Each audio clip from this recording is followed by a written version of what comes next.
Est-ce que nous sommes incapables de vivre sans la France? Moi, je pense que véritablement que nous ne sommes pas incapables de vivre sans la France.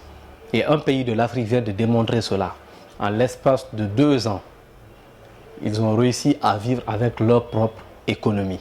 Ils ont réussi à vivre sans l'apport du FMI, sans l'apport de la Banque mondiale. Ils ont réussi à vivre avec leur propre fonds, leur propre budget, sans commander et sans tendre la main à personne. Et là, on va parler aujourd'hui du Mali. Le Mali est un pays exceptionnel. Après, bien sûr, l'avènement du coup d'État, nous avons eu un nouveau président au Mali, du nom de Assimi Goïta. Assimi Goïta est en train aujourd'hui de faire des choses exponentielles. Et il est en train de donner une véritable leçon à tout un chacun d'entre nous aujourd'hui en Afrique. Et il est important que nos responsables, bien sûr ceux qui sont à la tête de nos États, puissent prendre exemple sur Assimi Goïta et comprendre qu'il y a une possibilité de pouvoir créer une nouvelle Afrique.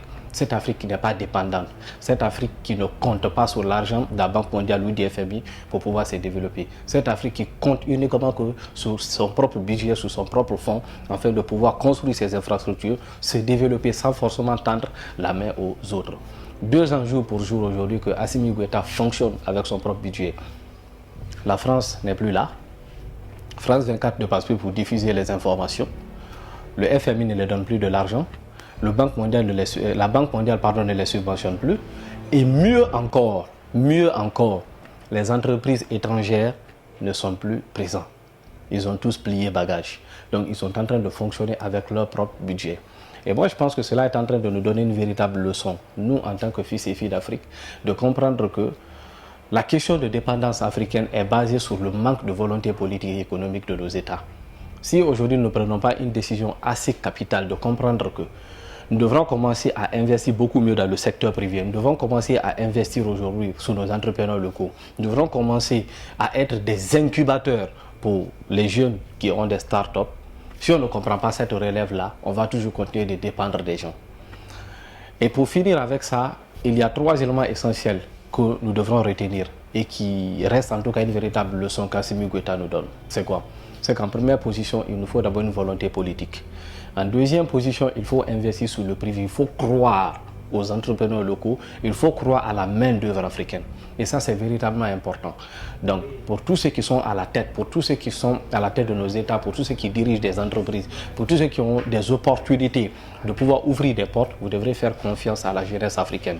Vous devrez les permettre de pouvoir prouver ce qu'ils peuvent faire. Et en troisième position, il est important aussi que la population africaine même est vraiment foi en elle-même, se disent que mais nous avons la possibilité nous-mêmes de nous développer.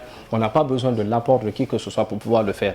Dès que vous avez cette mentalité, déjà vous commencez à réfléchir sur quelles sont les solutions que j'adopte pour pouvoir vivre de moi-même. Donc ce sont les 3 leçons qui ressortent véritablement là. Et lorsque vous commencez à réfléchir de cette façon, ça devient véritablement simple pour vous de pouvoir vous construire sur le long terme et sur la durée. Certes, ça ne va pas être facile au début de se débarrasser de tous les partenaires que nous avons, mais le faire aussi pour arrêter cette dépendance économique qui n'est véritablement pas arrangée et favorable pour nous les Africains, je pense que la solution serait de se débarrasser d'eux. C'est ça la vérité.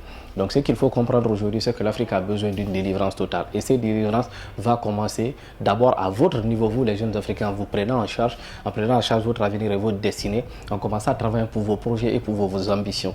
Et ensuite, nos États vont suivre. Parce que c'est un mouvement de masse. Lorsque nous commençons, nos États vont suivre et nous allons tous être indépendants. Donc j'aimerais vraiment des félicitations à Assimi Goïta, grand homme. Salutations à tout le peuple du Mali. Nous sommes de cœur avec vous. Continuez encore cette bataille, ce n'est pas encore fini. Il y a beaucoup plus encore qui reste derrière. Mais si vous donnez cet exemple-là, beaucoup aussi vont suivre les mêmes choses et l'Afrique pourra s'en sortir. N'hésite pas à t'abonner. Merci bien.